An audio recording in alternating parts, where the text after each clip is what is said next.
Hello everyone, welcome back to the channel. Sammy here, and today I have another speed build for you. I know I just did a speed build very recently, but I was in like a speed build kind of mood, so I did a couple. So this one is going to be based lightly around the picture that is in the bottom left corner of the screen. I tried in the beginning to make it exactly like that one, but at some point I gave up and said, alright, it's going to be based on instead of exactly like. So this one is actually going to be for my custom neighborhood, Sunshine Shores, which may have its name changed because I'm not particularly crazy about Sunshine Shores because it's not very beachy.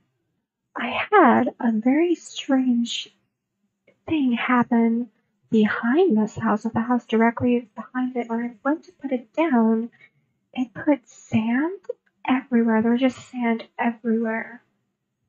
So, I was able to fix it, but I still have no idea why every time I put that house down, or even when I go to play that household on that specific property, there's just sand everywhere.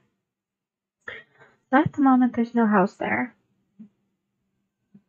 So yeah, I'm just going in with the exterior. I always do the exterior first, and I usually like to make the, what's it called? The opening shot. I think that's what it's called, the opening shot. I try to make the when they cut to the house part, and I show that like outside of the house when I'm doing my movies and stuff. I try to make that part like look the best. So that's when you'll see me oftentimes doing the front, like I only have the front wall up because I just want to get the establishing shot. That's what it's called. That's what it's called, the establishing shot. But I try to make the establishing shot look really fancy, and then after that, I'll just have it be however it makes sense to have it.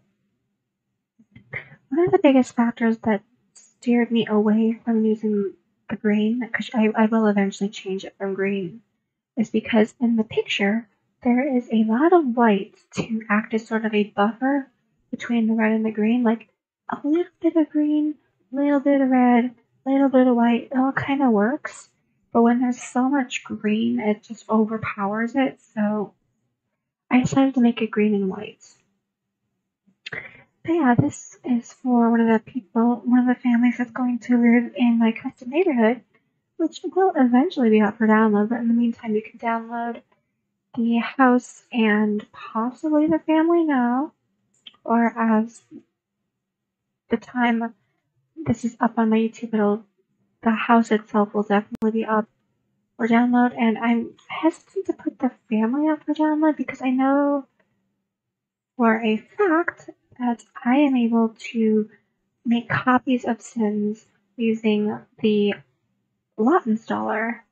However, I heard on NTS that doing this, and I've also heard this on other people's YouTubes as well, that doing this can sometimes corrupt your neighborhood files.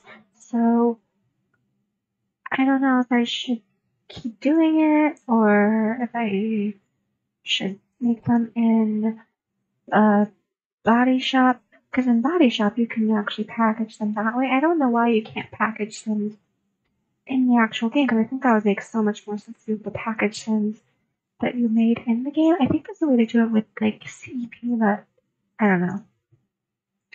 Right now I haven't had any problems with corruption. Like my game crashes pretty frequently, but I don't think that's because of corruption. I think it's because I don't have the, what's it called, the 4 gig patch, whatever it is. There's a way to make it so you can get more RAM. I think there are other YouTubers who have gone into in-depth tutorials on how to do that, but honestly, it was too difficult for me to follow, so I am not using that. I'm just using the game the way it comes, and the code's broken, but I don't think it's a result of anything that I have done that corrupted the file. So yeah, here I'm going in with the interior floor plan. I had intended for the front room to be like a foyer, and then on what's currently on the smaller room, you'll see in a minute. I had one of them was for our living room. One of them was like a mudroom, and then I had planned for a basement to go down, and I did not allot for enough space properly, so you'll see eventually I ended up extending the wall and moving the stairs back one. Or I shouldn't say extending, oh, there I go, I extended it there. So, yeah, you'll see it in a minute. Actually, I wanted to talk a bit about the family that's going to live here, because I was telling my friend Margaret about it, and she's like, oh, that's really, you put a lot of thought into it. I was like, yes, I do put a lot of thought into it. I'm like, yeah, I put thought into my custom neighborhoods, because I was thinking to myself, if EA did this, it wouldn't be nearly as thought out as this. So the story for this one is there is an elderly woman who moved into this house with her husband after they got married, and they had every intention of having a big family, but unfortunately, they just never got around to it. The husband, he had a brother. I think the husband's name is Alistair. I can't remember. But Alistair had a brother, and he got married, and he had kids. And they would come over and visit very frequently, so they chose this house because it had lots of rooms that they could use for when the brother comes over and their kids come over. And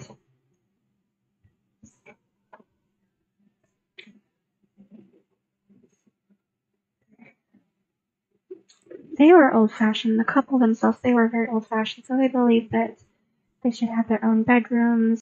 So the husband, Alistair, he has the bedroom that is the red one that is bigger and above the living room, which is that room I just put a window on right there. And then the wife, I think her name was, oh, I forgot, it was Scottish, I'm pretty sure.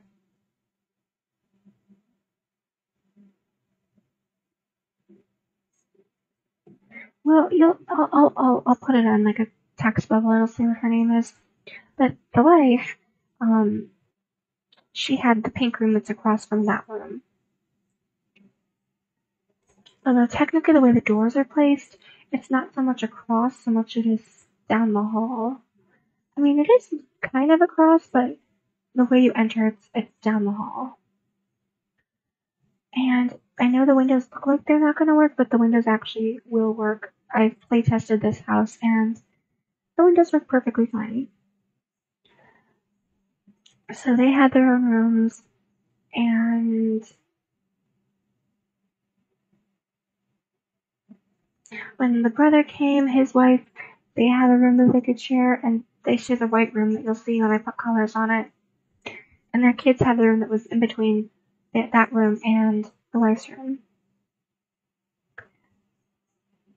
I ended up doing a fifth bedroom in the basement, and that's when they had the house before.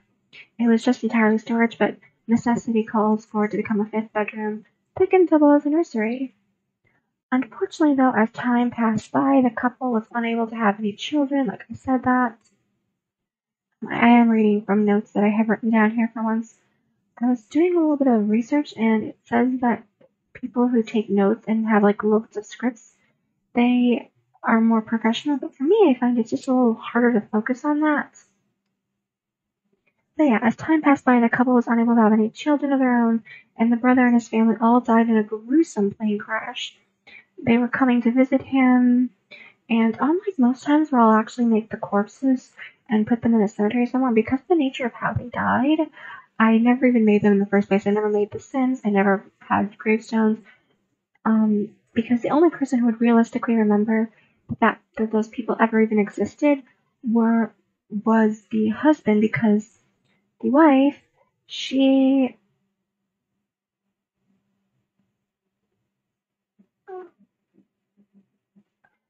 after her husband died, which is shortly after this, she had gotten dementia from the trauma, or amnesia from the trauma, however you want to go about it. And she forgot large chunks of her past, but subconsciously she tries to rebuild the memories that she had. So immediately, because she couldn't afford this house all on her own, she puts an ad in the paper looking for specific roommates, and she's picking roommates that share personalities with their like family members. And this is a great solution for the time, but as the amnesia has turned into full-blown dementia, and at this point it actually is dementia, she results in forgetting things a lot, and so it makes for some uncomfortable situations for like, she'll just walk into a bathroom and she's like, why is this bathroom door locked? And she'll just unlock the bathroom door and go in. It's like, oh, I'm sorry, I didn't know you were in there. Or like, oh my gosh, who are you? Who is this strange person that's living in my house? So the people who are living with her, there's the kitchen I'm working on now with the linoleum. And then the pink room has the pink carpet on it, save often. But anyway, as inconveniencing as that was, a lot of her roommates ended up leaving her. So she just kept placing ads. One day she put an ad in the paper, and that's when she meets a popular fashion designer who moved to her town to open a high-end boutique. There weren't any houses to her liking, but she knew this was the perfect location for her business. So instead of buying a house she hates, she decides to just, rent a house for the time being, and then while she's doing that, have construction on a custom house just for her built. And then she quickly realizes upon moving in the situation with the old lady how she has memory problems, and she finds this favorable. See, this is an unscrupulous, like, cutthroat businesswoman, so to speak. And so, rather than being burdened by the lady's bad memory, she decides, I could use this to my advantage. And so she sweet talks her out of the nice room, because after her husband died, she took his room to be closer to him, but then she's like, oh, you really want that room, the room of your late husband? I mean, I would think that it would just fill you with grief every time you wake up there and you go home and he's not there. And so she ends up taking the red room, which is the one that's the biggest room also, by the way. And the old lady, she takes the pink room.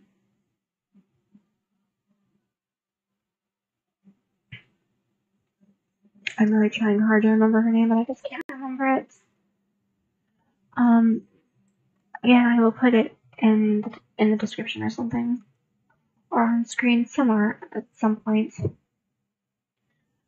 But she ends up taking the nice room away from the old lady, and she treats the old lady like a personal servant. The old lady doesn't know any better because she doesn't have her memory, so that just works out for her.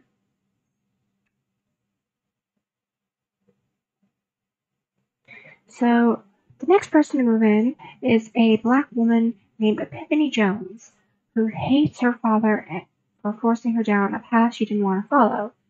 People already judge us for the color of our skin. We have to do better and be better than everyone else just to be treated as an equal. When you go out dressed like a hooker and come back blackout drunk, what do you think people think of us? So rather than become a classier, more intelligent lawyer like her father wanted her to be, she decides to be a ghetto witch. So she's walking around in even trampier outfits, and she's drunk all the time, and she's doing black magic. She's kind of like Vanessa from Black Clover, if any of you have watched that. And this is her way of rebelling. Her father kicks her out, and it's just a similar fashion to how my mother kicked me out, where she's like, I never kicked you out, you ran away, but it was kind of like, no, you threw me out. There wasn't really much of a choice there. It's like, as long as you live under my house, you'll follow my rules. Like, fine, I don't live in your house anymore. So he kicked her out, and she found the ad in the paper for room here. So she moves in, and she moves in. Her mother's name is Bertha Lee. She comes over regularly with her Aunt Ruth. And I really should have given Ruth a double name, but I didn't think of it at the time. And they're trying desperately to mend the relationship between Epiphany and her father, but it's just not happening. She's just on the cusp of becoming a full-on Wicked Witch of the West, And her father just hates witches and witchcraft, like it goes against his religion, and like he's super against it. Like he would be the type that would try to kill her, like that scene in Vampire Diaries where the gay dad puts his vampire daughter in a vampire conversion camp, which is referencing gay conversion camp, which is kind of interesting because he's gay, but his daughter's a vampire, and he's putting his daughter in like a gay conversion camp, but for vampires, so it's like turning a vampire into not a vampire. And she's like, I can't help being a vampire, just like you can't. I don't know if she actually, just like you can't help being gay, but like that would have been the perfect line to say. Like, you're gay, and I never judged you for being gay, and you're judging me for being a vampire. That would have been so good. I wish that they had done that. Maybe they did. I can't remember. The Vampire Diaries was a long time ago. I remember that. But anyway, the next girl that moves in is a runaway Russian girl named Anastasia. Her mother, Paulina, fell in love with a German named Tobias, and they ran away together because their parents forbid them to get married, since Paulina was only 16 and Tobias was 29. And I did my research at the time, and in Russia, the age of consent in Russia is 16, so it's perfectly legal for a 29-year-old man to marry a 16-year-old girl. But it's more of like a just of an age gap kind of thing. Like what could you possibly have in common with a 16-year-old girl? You're almost 30. It was more like that kind of thing. And like, she's just a gold digger. She's just a gold digger. What would a young girl like that ever want with a man like you aside from your money? And it's kind of like that. Like, she did say that it's like a perk. Like, him having lots of money, that was a perk. But it wasn't the only reason. She actually did care for him a bit. And so her parents thought he was a pedo. His parents thought she was a gold digger. They left everything behind and moved to the States where they had a daughter. It wasn't long before they started having issues, though. Their marriage was, like, because of the age gap, they didn't really have much in common, like the parents said they didn't. And Tobias felt that Paulina was using him for his money, since she didn't work, and she always went out partying. She came back drunk all the time, and she left him to do work and raise their daughter and take care of the house. And so they started fighting a lot. One night, Tobias cut all of her credit cards up and told her from now on she was going to have an allowance. So, like any sensible, rational woman who was just told by her husband she needs to ask daddy permission before she buys anything, or before she has any money, she busted her wine bottle on the counter and shanked him real good. Like, she shanked him real good. In a fit of rage, Tobias struck back and was strangling her until she was unconscious. And then after she was unconscious, he just kept kicking her. Like that scene in GTA where I was like, just kept kicking that lady over and over again. Kick, kick, kick, kick. And to make matters worse, after he had just been like in a fit of enraged frenzy, like just kicking his unconscious wife, his daughter Anastasia saw the whole thing. Things were absolutely rock bottom for this family and for the marriage, so they decided, let's have another baby. That'll fix all our problems. So they do, and things get even worse. Now at this point, the parents are fist fighting almost daily and kicking the daylight out of Anastasia when she tries to break them up, like, Mommy, Daddy, please don't fight each other. It's like, shut up, and they'll just like shove her down and kick her in the face or spit at her. And so they're already mistreating her because this room right here is the old lady's room, by the way, the pink room with the pink bed. And then the blue room is Epiphany's room. And then the white room is Anastasia's room.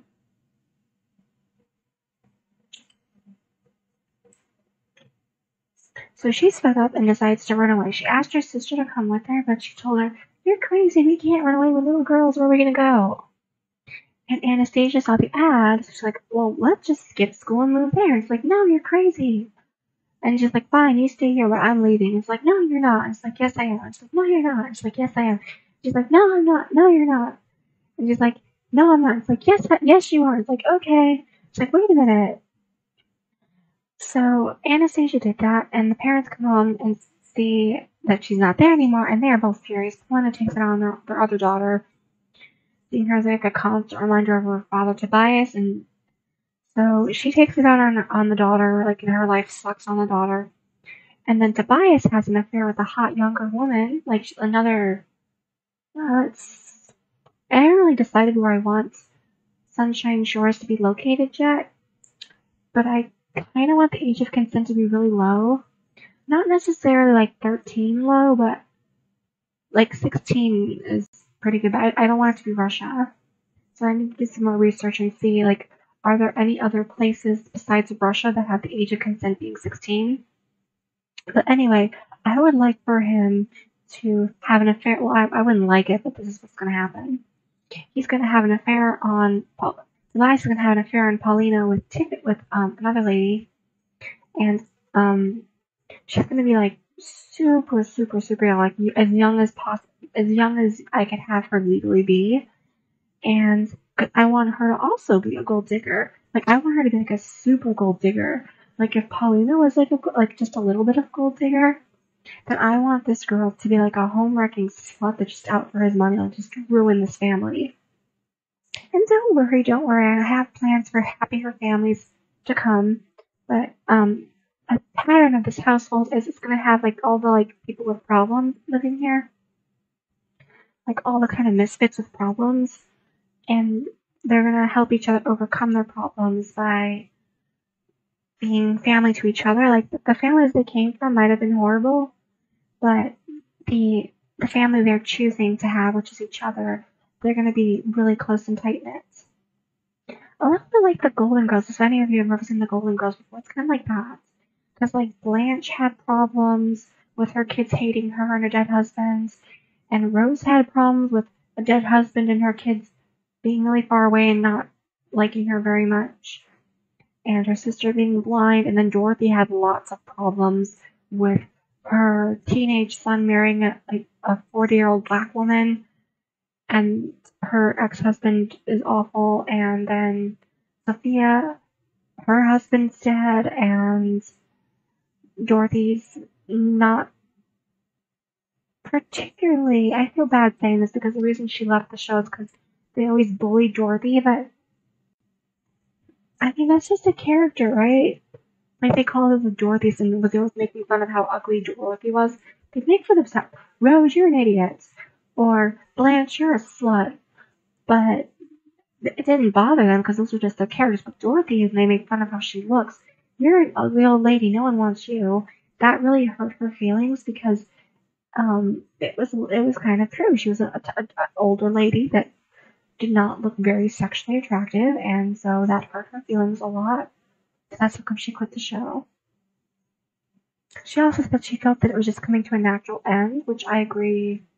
I agree it kind of was. I feel like they could have got a couple more episodes in there. Like maybe one more season of Golden Girls, but that's just my opinion. I thought Golden Palace was really funny. Like they took a lot of interesting things there. I actually think it'd be really interesting to have Dorothy full time on the Golden Palace. That could have been really interesting, and the show probably would have done a lot better because Chewie and I forget the kid's name, the little boy and the other guy, the receptionist. They had three characters coming to try to replace Dorothy, but it wasn't enough. They really needed Dorothy's dry sense of sarcastic humor to keep the show going. But anyway, back to my story.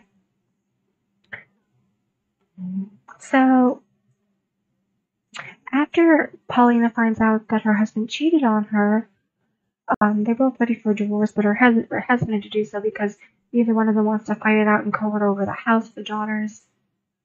And I have pictures I'm going to put in the end of all of them. But I put a lot of detail and depth into my characters, and I actually do research too to pick like geographically correct names and stuff, and periodically correct things in history. Like if EA did this, it'd be something like this. But these four ladies may seem like unlikely friends, but underneath the surface, they may find they have more in common after all. And then none of them would have any family outside this household at all. That would be the EA version of it, but I actually put a lot of thought into mine. So now I'm just working on this little library room. So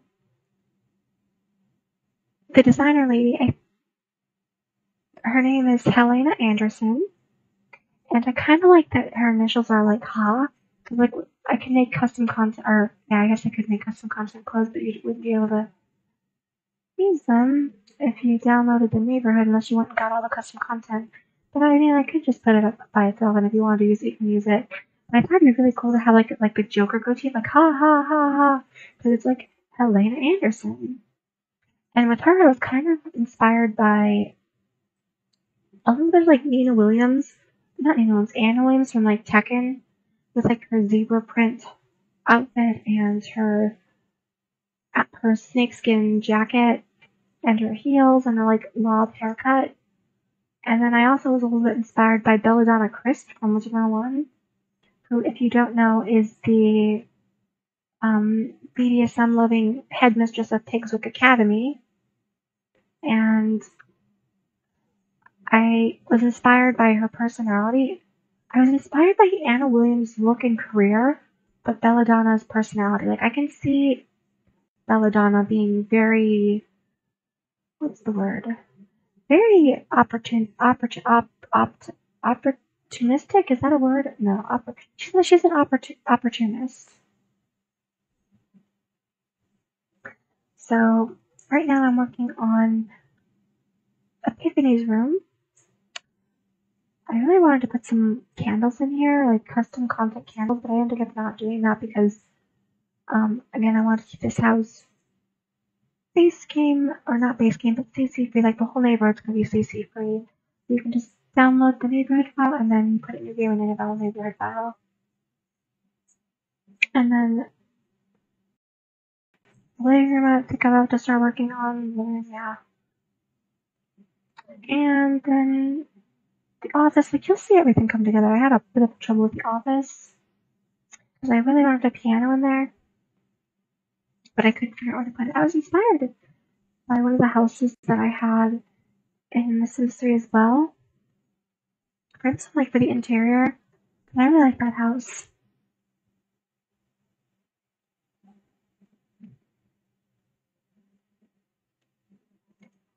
Put some music in there. I don't know if I can't remember if I kept the music or not. I think I did.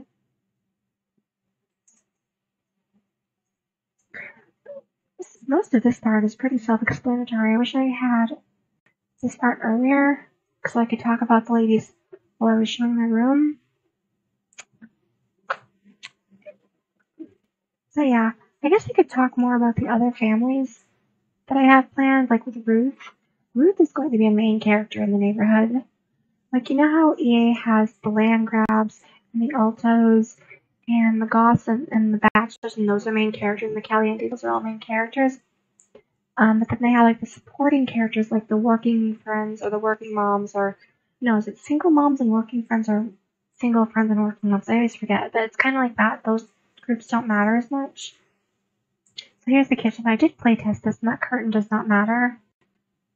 So the curtain is perfectly fine, and your Sims can still use the table. Also, I have custom content curtains that let you put them over a double window that only has one tile. I realized while doing this that I actually didn't really need that because I can just use bool pop stop objects to create false, and then I can just put the wherever I want them to go with new objects on. So here's the dining room, simple dining room. I try to put a lot of nice things outside for them to do. Like I have like a little picnic blanket near the end. You'll see that I got like a little picnic tea party and a garden for them to use the juicer and stuff like that. Now this room here, I intended to be like a rec room. And a funny story about that car. While I was playtesting this, a burglar came, and a burglar stole that car twice. He stole it once, then I put the car back. Burglar came again, and he stole the car again. Stole the car twice. So if you, I don't think I put a security system in this house, but I probably didn't. But that's something you might want to consider doing almost immediately, is adding a burglar alarm in this house because they got robbed twice.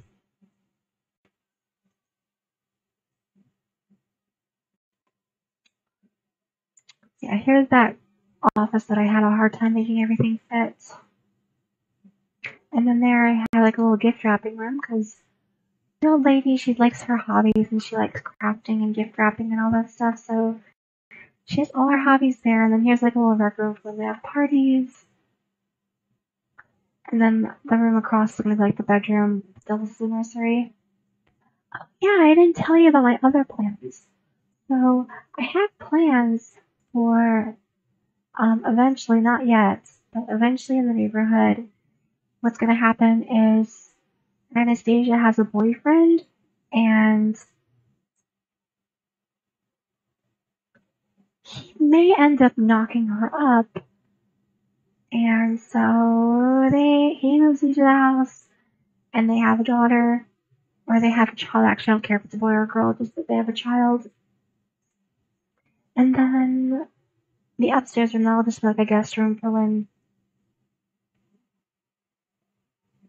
Bertha Lee and Ruth want to come over and visit and stay the night. And I guess Anastasia's family as well. They can come over and spend the night too.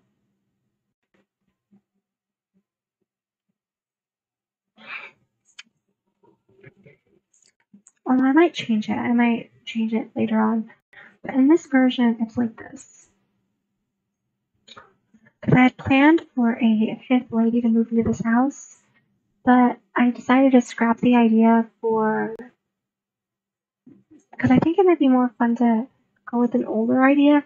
See, Ruth is actually one of my very first Sims that I ever had played with.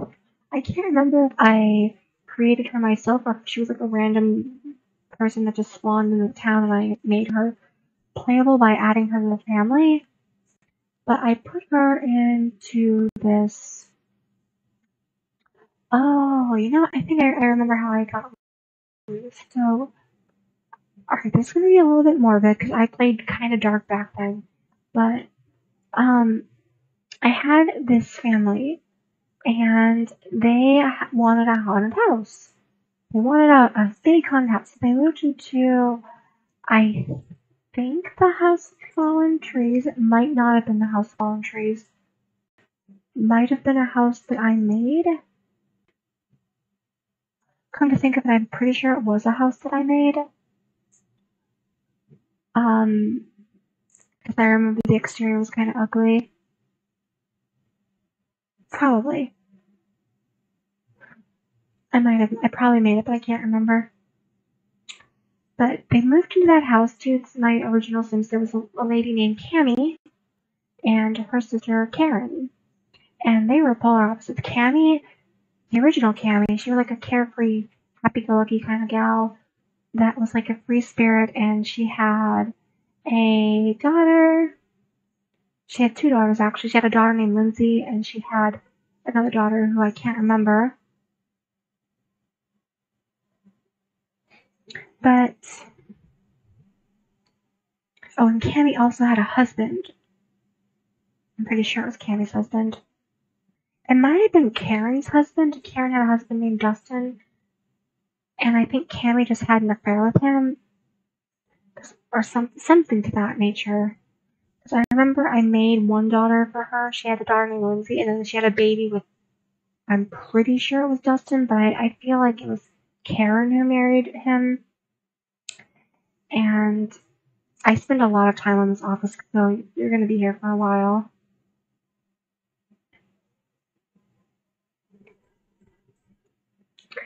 But anyway, I'm pretty sure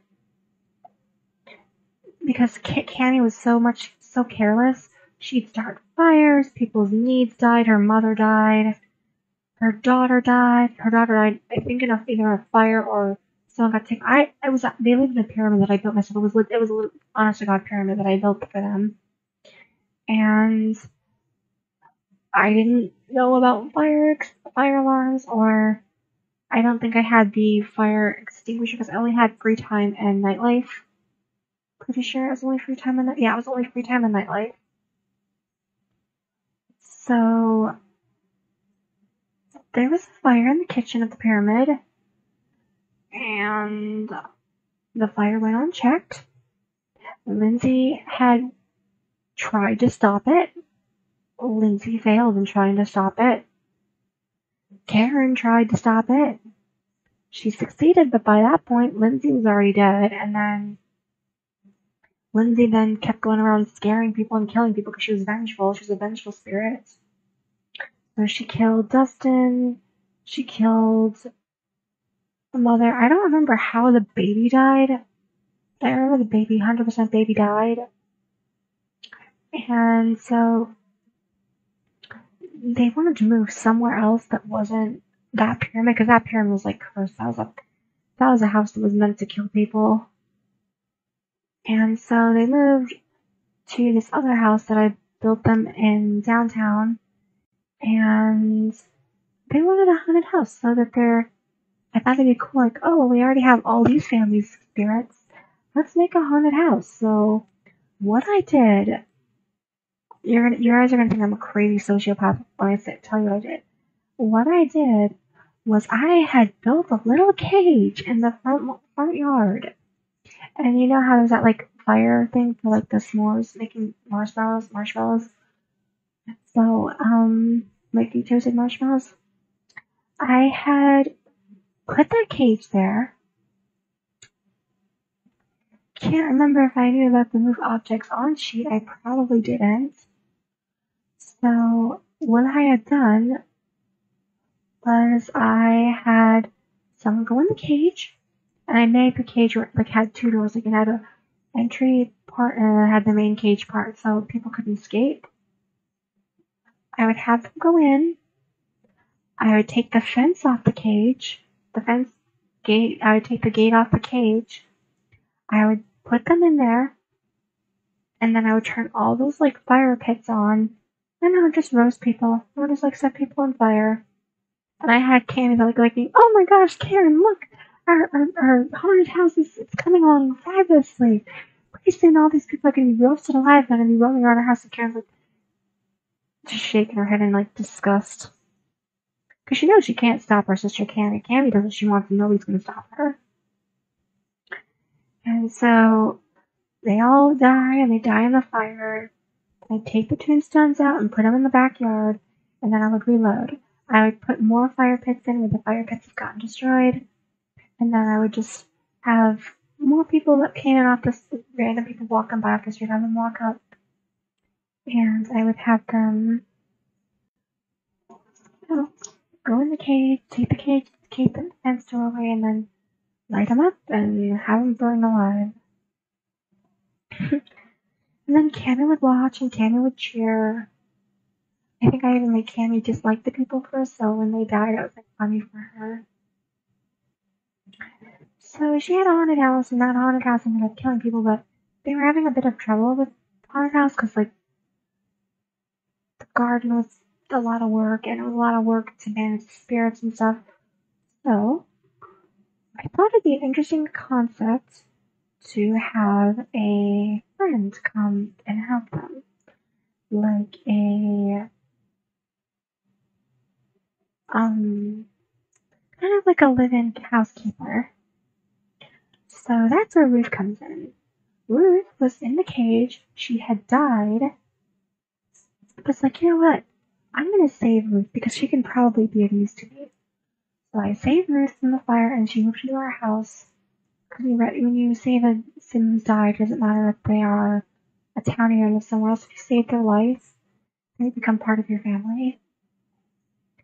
And you can move them out, but they become part of your family, so it's just something to keep in mind. So Ruth was a random townie person that I had saved and being a playable sim. So Ruth lived with them in the haunted house for the longest time, taking care of the gardens and stuff.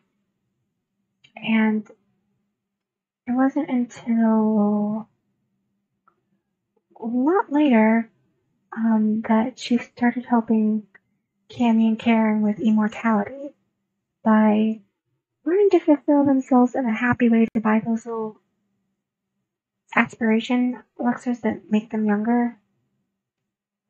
The watercolor one. So Ruth would help out with that in cooking contests, teach them to cook. She was cool. Ruth was really cool. So Ruth is going to be somewhat like that, where I might even make Cammy and Karen again, for this neighborhood. But if I did, I'd probably want to make Cammy like an honest to God sociopath. Like she's just like a narcissistic lunatic. Like watch out. Like she's worse than Needless Kane. She just like breaks into people's house and like murders them. Maybe not that extreme, but like very extreme. And Karen can still be like her sensible self. Like you can't kill people. You can't lock people in a cage. You can't start an underground little girl fighting rink. And that might be fun if Cammy started a daycare and she put children like an underground fight club. You had like people betting on whose children would win the fight. That'd be fun.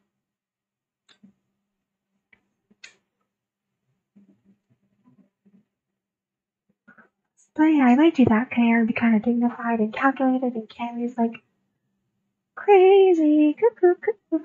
I also found this really interesting that that picture was of The Sims 3. Like we got a spoiler, like an honest to goodness spoiler for The Sims 3 and The Sims 2 via that picture. I thought that was pretty cool. I never noticed that before. I also try to make sure I put plants and little decorations all over the place of this house. But it's important to make them happy, and having a nice environment makes them happy.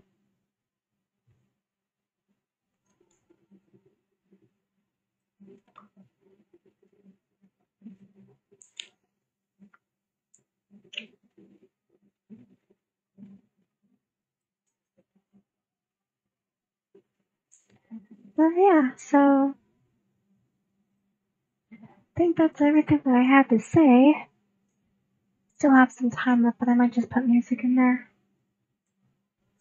I hope you all enjoy the house, and if you do, please be sure to like and subscribe and comment what your thoughts are on the house, and if you want any type of sim for the neighborhood, or if you like to keep your Sims in cages and burn them alive, or have underground little girl fight clubs. So I'm gonna let the music go, and I shall see you through the screen. Ta-ta!